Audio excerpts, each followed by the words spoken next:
Good morning and a very warm welcome to the Women Leading Show. My name is Baldwin Trott and I'm thrilled to be here with you today. Thank you for watching, listening, either live or listening back on the podcast, so the Women Leading Show podcast, and also on Facebook and on YouTube. So I'm here with my little dog, who you might be able to see or hear occasionally. And I'm also here this morning. I'm the editor of the Women Leading book. But I'm here, very excited to be here with one of the authors of the second in the series of the Women Leading book, Beverley Shrimpling. Hi, Beverley. Hi there. Hi, Joe. Hi. I've got a fan in the background. It's very warm today. It is, but we're not complaining because we're British and we don't get much That's of right. it. So can't complain. That's right. Can't complain. It's a beautiful summer's day in the UK. It is. And It is. so it's just so we're not allowed to complain, otherwise it will, bring in the No, rain. we're not. Okay. So I'm really excited because Beverley is my first. This first is the new season, so it's the new season 5 of the show. Can't believe that I'm on season 5 with the Women Leading Show, and I generally talk to authors from the books, but not always. But I'm really thrilled that Beverley is the first guest from the second book. So this whole series will be focused on the authors in the Women Leading in Our New World book. So that's the title. Very soon I'll have a cover to show you, but not just yet. And I just want to give Beverley a quick intro because Beverley's had an incredible story, and what she's writing about in the book is an incredible story in itself too. So after a diverse career in sales, engineering, change management, the US Defence, and volunteering for the Royal Signal Army Reserves, Beverley is now writing her first book based on the powerful story of resistance hero Sophie Scholl. Beverley lives in Warwick with her daughter and her husband. So thank you again for joining us, Beverley. Thank you. Thank you for having me. So Beverley and I work together. So Beverley's one of my mentees, and I'm helping her to write this book. So I'm really excited for the topic of this book. If you haven't heard of Sophie Scholl, then this will give you an intro into her. I really would recommend looking more into Sophie and what she did. Her quotes in themselves, I feel, just give me spine tingles. What a remarkable woman! But I don't want to say any more because I'm going to let Beverley come on to it. So, Beverley, great to have you here. Obviously, we've been working together in many shapes and forms over the last few months. But I recall very succinctly when you came to me and said, "Oh, I want to write a book about Sophie Scholl," and I did. Just say, "Oh, I'm sorry, I don't know who that is." Now that I know who she is, I just, not only do I think it's going to be an amazing book that you're writing, but also I feel it's a book for now, and I feel it's such a powerful story. What happened to Sophie, what she did, what happened to her, and also a powerful role model and inspiration for future children, children of today, future from her point of view, but the future of today. It's 100 years ago she was actually born, wasn't it?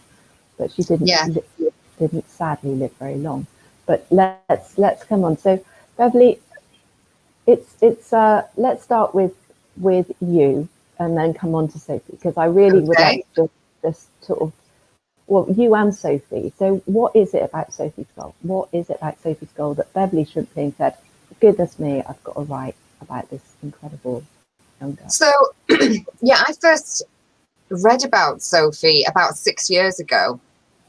And it's one of those things I look back at now and think, how did I not know about this person?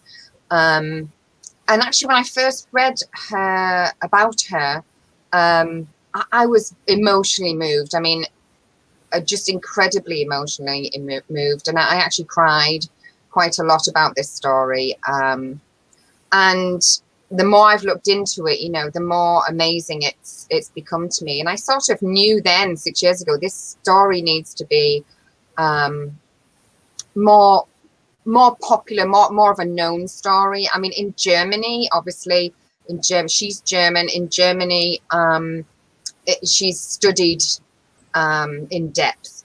And I know that there are people in the UK that study one of the books about Sophie. and historically for literacy and sometimes history. But generally outside of Germany, she's well known, but not really well known. And I think that, you know, we hear, you know, when we look at World War II, and there's so many incredible stories come from a conflict like that.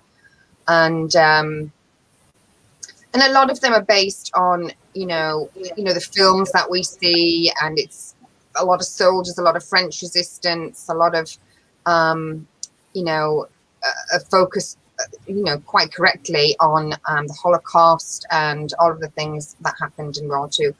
But for me, you know, growing up, there was never really a focus on any of the German resistance, like within Germany. And, you know, there was considerable heroes there.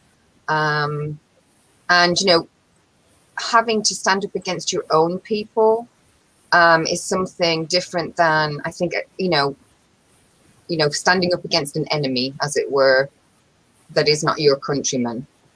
So it's an interesting look at life in Germany on the run up to that that war. And I've learned a lot about, you know, things that happened inside there. Sophie herself, you know, she's often talked about historically with dates, but I've really tried to get to the heart of like who she is as a person. She was born 100 years ago. She was born in 1921 in an idyllic German town.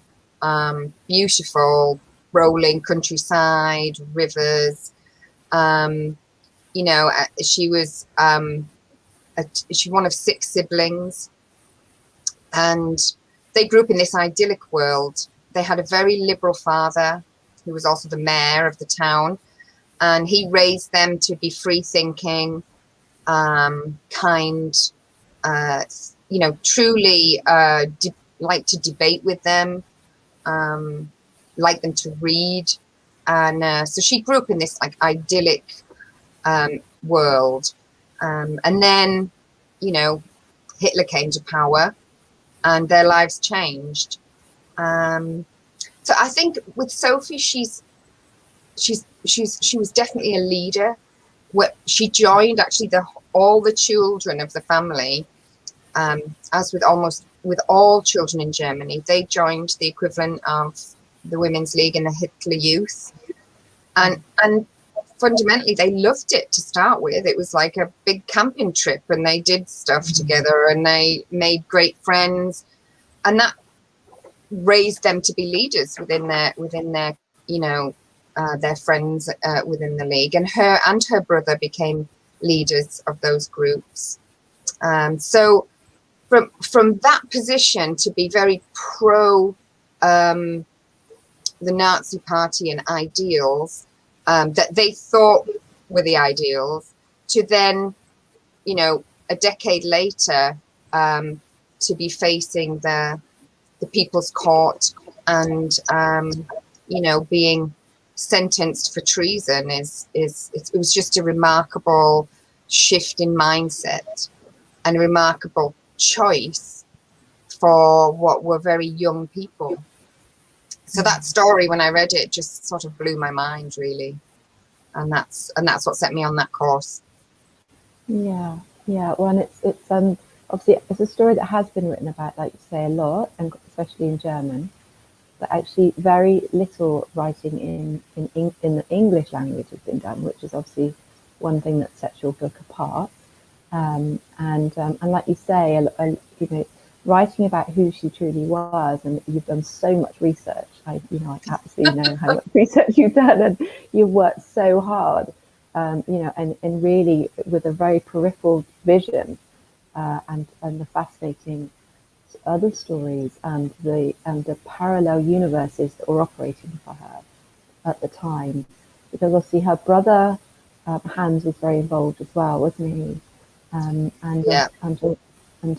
also there's a very fascinating interlinking and doing this book about the person who sadly was the cause of her death. Yeah. Yeah, so Hans, her brother, is 3 years older than him, 3 years older than her, and he's one of the founding members of the resistance group, and they called themselves the White Rose Resistance Group. So he sort of began it, and Sophie guessed it was him and confronted him about it, and then decided to join. She felt that being a girl, a female, that she was less likely to be searched if she was carrying leaflets, propaganda, and she also just wanted to do something about this regime that was just a hideous regime. So she just made those choices. And yeah, she was, I find a lot of the information is very, historic, but not really there are some German books. I've had to get a translator out to read some of them and learn lots more about it than is available to us English speakers. And, she was an artist. She did sketches. While the year she was taken for treason, she was doing artwork for a book her sister was going to publish. She was a dreamer. You can tell in the letters that she wrote to her boyfriend, to her friends, to Hans, that she loved the earth. She loved the world. She was amazed by the smallest of details. And she was, even throughout the horrendous existence, living under, the Nazi Germany, she still, her and Hans, still found life fun and amazing. They could find that humor. She was studying philosophy in Munich University at the time. Her whole life ahead of her. I always wonder what they would have become, had they survived. And and then there's, she faces Roland Fleischer, which is the president of the People's Court, and he was a very extreme individual, and not many people escaped death when they faced him, and he flew out specifically to do their trial, and of a 21 and 24-year-old university students. So she's an amazing person, because she made those choices. They're often looked at as slightly naive. They went into it not realizing, but my research doesn't tell me that. They understood. They had been arrested before by the Gestapo. They had been questioned. Their father had been imprisoned.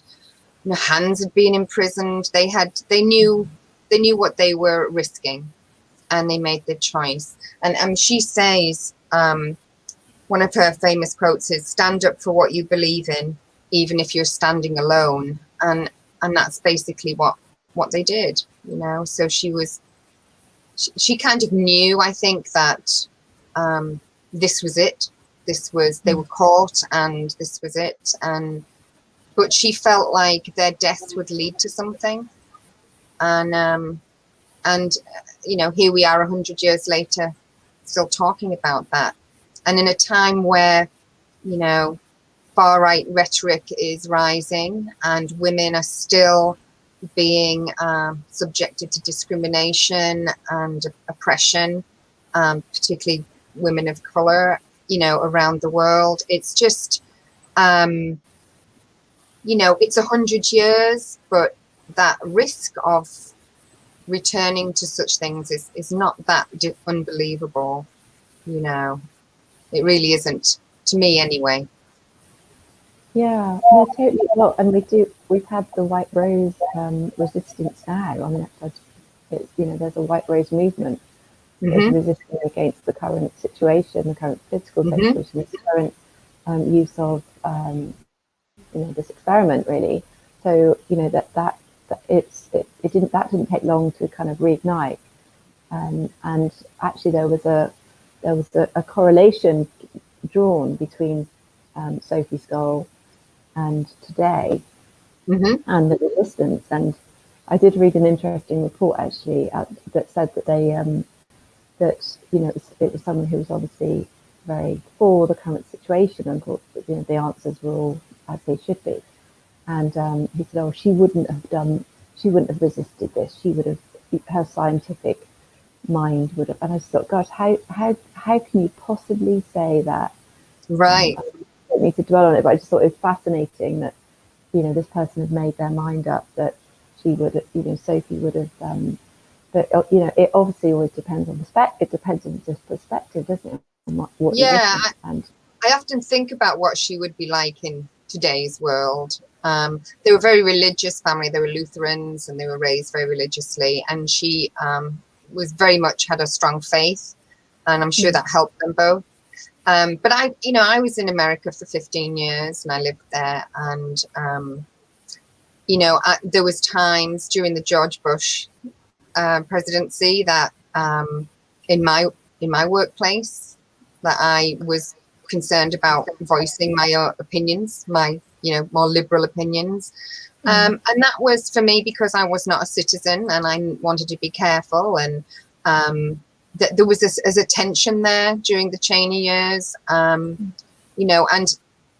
a lot of people wonder about the German people and why didn't more of them step up like Sophie. I mean, tens of thousands did, but you're being threatened with death just by there was a gentleman who got on a bus to go to work, and he showed some British pamphlets that had been dropped after a bombing in the next town, and he moaned and he said, we've got no food, I bet some of this is true. And it's and the conductor that was on there, a woman, she said, you think we'd have more food if the Russians were here? And he said, yeah, I do.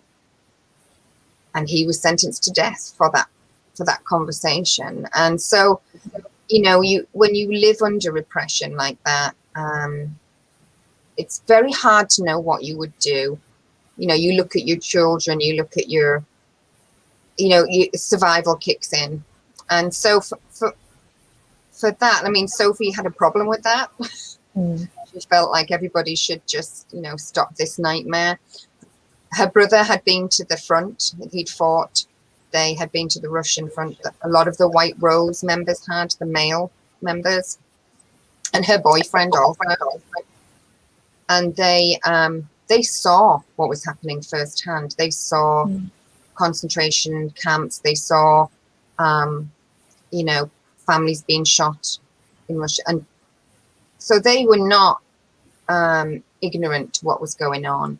And they felt enough to stand up at, in their early 20s and be counted. And it cost them their lives. And, but so from that perspective, Sophie wasn't a loud person. She wasn't boisterous in that way. She was a calm leader, somebody who just was very reassured, knew herself, didn't care about being different. She was in her young teens. She had hair like mine. She had short hair. She was dressed very androgynous. She didn't feel the need for the pigtails and the dresses. But she also wore those too. She climbed trees and she just knew herself, I think, and had that confidence in herself to just step forward and say, I can't live like this. I have to live by my values. Yeah, and obviously the hope from the book is to inspire other young girls, and so what do you think? Sort of, if you can sum it up, what do you think? What would you hope is the inspiration specifically? I know that obviously her whole story is inspiring, but what do you think? What you hoping specifically would really appeal? I think although today it's changing a little bit. So we've got a lot of young leaders in the world now. When I was growing up, everybody that I saw on TV that was leading was, you know, my age and had, you know, decades of wisdom. But now we see young leaders around the world. We see them on our TV screen. Social media has helped that. So for me, she is that girl of now back then. So you can lead at a young age. You don't need decades of experience. You can be yourself. She was slightly different, I think, to the norm, and you know, she believed in herself. And so that's what I'm hoping, is that, you know, I'm not asking anybody to particularly, you know, take on a massive regime, but in your own world, stand by your values, make the choice, acknowledge there may be consequences, but make the choice and be you. And you know, you can change the world, you know. Yeah, I've got spine tingles, Beverley. You know, I totally agree, and I think it's just the power of such a young girl. She was killed at 21. Is that right? Yeah, she was, guillotined. Yeah, at 21, put to death. Yeah. So, but to be so certain, even so young, to know that death was very possible, and even her quote on her the day she died. There's a couple of quotes I'd love you. And do you have her quotes? Your favorite quote? I think I have it. I love it. And what she said on her the day she died as well, just before she was killed, just remarkable, and just so inspiring. Gertie has Gertie's a brilliant coach who's just got a lovely message in there for you, Beverley. The White Rose Movement and its members were so brave, and it was really interesting to learn more about them from a book I read years ago. Looking forward to reading Beverley Ann's book when it comes out. Oh, lovely. Thank you. Thank you, Gertie. Yeah, it's going to be incredible. As you can tell, Beverly's so passionate about this beautiful soul, and you've done so much work which will create such a depth to the book. Hopefully, yeah. So yes, so her quote that one of her quotes, it's quite a long one, but I will read it. The real damage is done by those millions who want to survive, the honest men who just want to be left in peace, those who don't want their little lives disturbed by anything bigger than themselves, those with no sides and no causes, those who won't take measure of their own strength for fear of antagonizing their own weakness, those who don't like to make waves or enemies, those for whom freedom, honor, truth, and principles are only literature, those who live small, mate small, die small. It's the reductionist approach to life. If you keep it small, you'll keep it under control. If you don't make any noise, the bogeyman won't find you. But it's all an illusion, because they die too. Those people who roll up their spirits into tiny little balls so as to be safe. Safe from what? Life is always on the edge of death. Narrow streets lead to the same place as wide avenues, and a little candle burns itself out just like a flaming torch does. I choose my own way to burn. No. I know, she's just incredible. Just incredible. I'll see if I can find. And there is so much you've identified so much in this quote, in her story and in her quote, that sadly are still relatable. And I just feel that it is a time for, if you don't believe in what's happening right now, to stand up and I know, be true and verbalize it. And we're able to. She risked her life, Yeah. and she lost it. And she was a 21-year-old girl. And I think of her often, actually, when I'm standing for I believe at the moment, and I've had some negative comments and some criticism, and I just think, God, look what Sophie Scholl did. I'm happy to unfriend people on Facebook. That's not a problem for me, you know. Compared to what she did and what the ultimate price she paid, it's nothing. It's nothing. Yeah. Yeah. Sorry, you were going to say something. No, I'm just saying, and today, you know, we can connect with people that are fighting the same fights, and you know, the Me Too movement's a prime example. You know, Black Lives Matter. You know, when you connect globally, the voice becomes very loud. And, you know, I often wonder what, you know, Sophie would have done with something like social media. But, you know, it is, you can be very powerful today if you're very smart.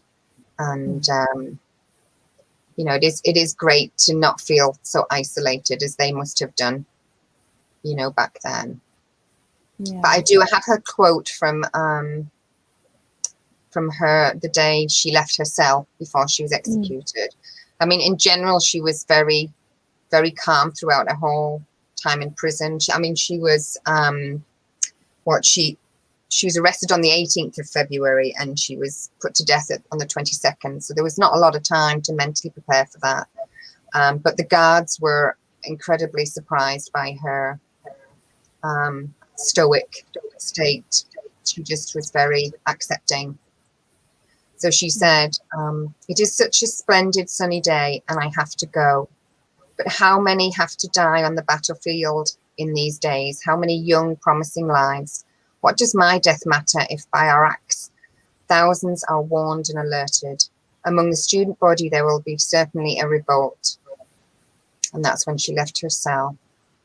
And she said that to her cellmate, Elsie Gable.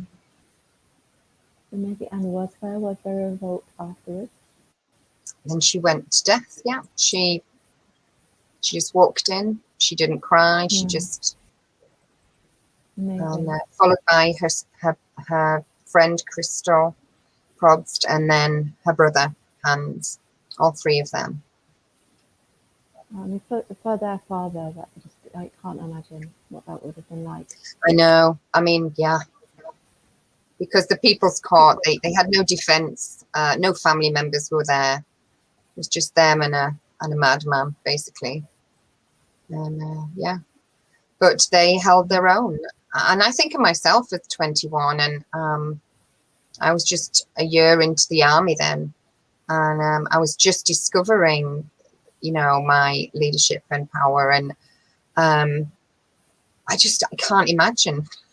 I just cannot imagine facing this screaming, shouting Nazi, you know, judge and holding it together, I guess. But yeah, that's what they did.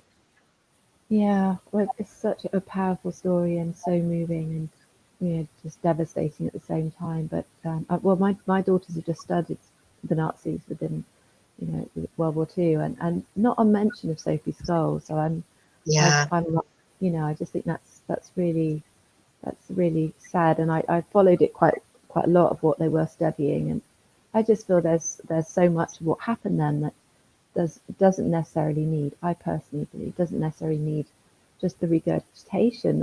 Let's create this, you know, let's use, you know, stories like Sophie Scholl, who, you know, can be inspiring to the young children. Yeah. Which is a whole different energy, isn't it? It's just been amazing. I mean, just to sort of bring up, so obviously what happened after her death? Was there a student revolt that she hoped for? Do you know what happened? So sadly, no, there wasn't a student revolt because they were basically frightened. Although the other resistance groups and those members of the White Rose that were left did publish another leaflet. They didn't shrink back. But there was people that were changed. I mean, young students were dying. The government was killing them for having freedom of speech. But what did happen is their sixth leaflet, the one where they were arrested, was that somebody snuck it out of Germany, and it ended up in British hands. And many months later, it was dropped on a massive drop over Germany. Propaganda. So their final leaflet was dropped, and it was entitled "The Students of Munich," and word for word, it was dropped across Germany as propaganda. And so it's incredible that that leaflet made it all the way. And, you know, the world heard about it. I mean, it was on the radio and it was in newspapers around the world that, you know, this is what happened. So, and obviously they did fundamentally make a difference, because we wouldn't be talking about them now. So, absolutely. Yeah, absolutely. And there's so much depth to the stories you shared with me of what her brother did. You know, just remarkable stories, which I cannot wait to read when you write your main book. So obviously, there's only 1,500 words going into the women leading book. So not very much, but I'm really excited to have you in the book, Beverley, and really excited. Yeah, and just really excited. Most of the chapters are in there for the women leading in our new world book. And I feel like Sophie's, you know, I know you were sort of not sure about whether your message would correlate, but I just feel the title of the Women Leading book is Women Leading in Our New World. And I can't help but think of Greta Thunberg when you talk of Sophie, and I think her and Sophie would have kicked some serious ass, you know, and they would have been trailblazers. Yeah, Malala, you know, lots of young leaders out there. Yeah. And like you say, the social media is there to support and to spread the word. Just amazing. And obviously, just to finish off, you did have your own little kind of incredible, well, not little, sorry, just incredible achievement, because you were the first of something, weren't you? Oh yes, in the army. Yes. Yeah. Well, I was first. I did a few firsts for my little world. I was first to come top on a mixed promotion course. We had just about a year or two before ended the Women's Royal Army Corps, and we were allowed to become our trade signallers, and we were allowed to carry weapons and go to war, and carry weapons for frontline fighting, not you know, defense only. So life changed a bit then in the army, and they merged all the courses into male and female together, and I was the first in our regiment for a woman to come top, which was just incredible. And then I was also amongst 12 people that were selected when they were reshuffling or replanning the British military in the 90s, and we went undercover sort of as reserves and on a normal tour of duty, and I went to Canada to a live firing area, and that was a success, and that ended up you know, having the reserves where they are now was a third of our armed forces, and allowed to, you know, go on normal tours and not lose their promotions so much when they go into the regular army if they choose to. Things that weren't available to me when I was a soldier. But yeah, so that was my little piece. God, I don't think that's little at all. You're so humble. I just think, you know, because my sister was in the Army Reserves, and she left just before that came in, before you had that impact. Yes. So, you know, and how things like it used to frustrate her. She was so qualified, and she worked so hard to work her way up, and she just gave up. To start again. This is just ridiculous, and she didn't want to. She was a little bit older then. So you influenced that whole ability for the reserves to be part of the army. You know, the forces. Yeah, the belief that we could do it with less training. Yeah. Yes. Yeah, just with the commitment and the skill and the support, and so you're one of the dozen that did that. It's just incredible. The probably very dirty dozen at some point. Yes, very dusty dozen where I was. Dusty dozen. I had to drop that one in. Oh, well, listen, thank you so much, Beverley, and thank you for watching and listening to our viewers who have been tuning. I've had some lovely comments. Dimpler Kennedy, who was one of the amazing authors from the Women Leading book, More Now, the first book, she commented with beautiful, this very powerful quote, and it certainly is. But I think all Sophie's quotes are so powerful. She really is an inspirational role model for today and was then. So I'm really grateful and glad that you're bringing her story alive again in your own special way, Beverley. Yeah, Hopefully, so yeah. thanks I'm for excited. coming on the show. Yeah, yeah. Look forward to having it published. Next time I have you on, you'll have it to show. There it is. There it is. Excellent. Well, that's it for now, but we'll be back again soon with the next author from the Women Leading show.